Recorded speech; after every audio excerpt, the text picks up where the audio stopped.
All right, welcome to System 2 of Common Progressions. This is the practical application of the Guitar Daily Workout. So the Guitar Daily Workout, obviously, is you working out your scales and arpeggios and most fundamental things on the instrument. But if you don't learn how to apply those things, you never really get them internalized. You might have scale capabilities, arpeggio capabilities, which are the key foundations for everything. But once you apply them, they become music and they become you. So what we're going to do on this one, we're going to start just like we did on the last one. We're going to be doing arpeggios. So my arpeggios, I've got some interesting things happening with the arpeggios. I'm going from the arpeggio C major, so out of the A form of the C major, but then I'm going to the relative minor. What that means is I'm basically going down 3 steps to the note A, and an A minor 7 and a C major 7 are the exact same thing. So what that means is if you're playing an A minor or C major, you can play the C major scale, which is the same as the A minor scale. You can play the C major pentatonic, or you can play the A minor pentatonic, which is the exact same notes, just starting on a different note, basically. So once you learn one piece of information, you have 2 pieces of information that are really vital, super, super important things. And this is an important concept. All right, so we're going to start off. We're going to play the arpeggio. The arpeggio is going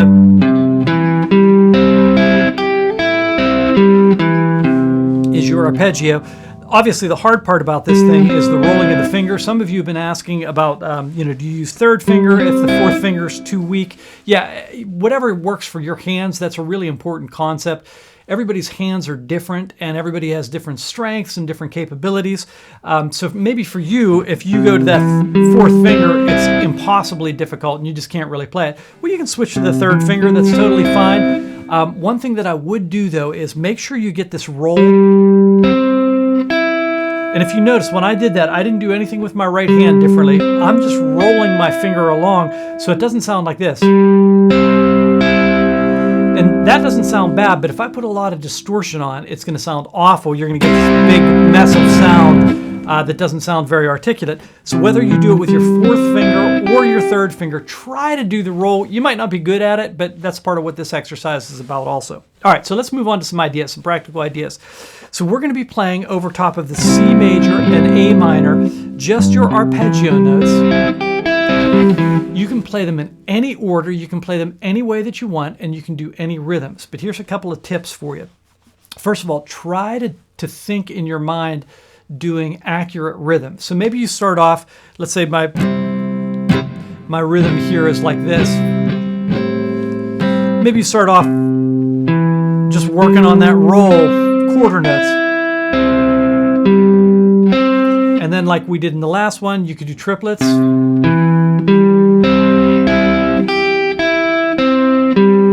And you see I like switched my fingers midway too on that.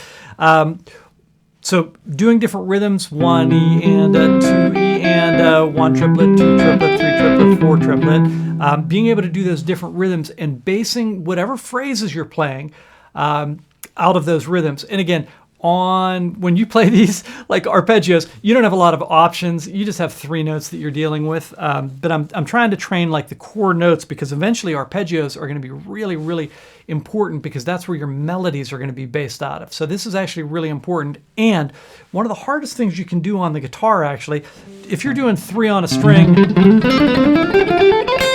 it's kind of messy, but you get the idea. Like I can go really fast on 3 on a string, but when I'm doing 1 note across the strings, it's very difficult to play well, accurately, and fast. So even something as simple as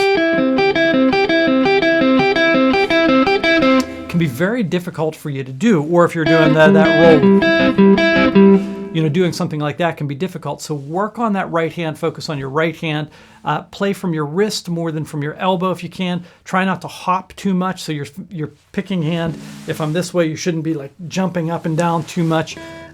So if you want some good tips on great picking, look up a guy named Troy Grady. He'll talk about slant picking, which is a really important concept. Okay, let's jump back in though. So for regular players, if you're just getting this stuff, just try to get these notes down clean. and do some different rhythms in there, whatever rhythms you hear. We're going to go from C to A minor, F to D minor, and then finally up to G. For the F to D minor, it's the same shape that you're going to play, that A shape, and when you go up to the G, same thing. All right, for you more advanced players, a couple things you can do. One thing is you can skip notes.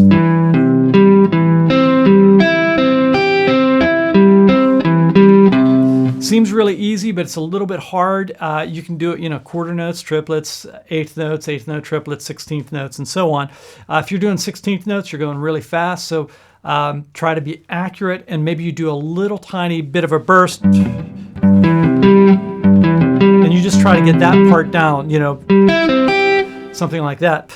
The other thing you can do is you can do more than one note per string. So maybe you...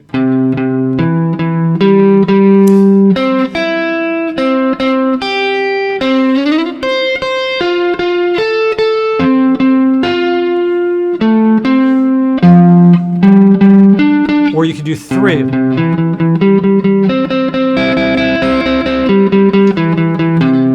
Something like that, or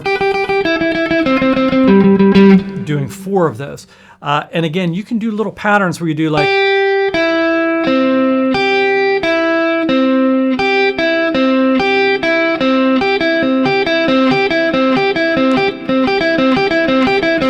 and so on. So working those little patterns. All right, so we'll jump into this. Yeah, and just play over top of these patterns. Whatever you're hearing in your head, though, trying to put your hands and your ears together to really apply these concepts.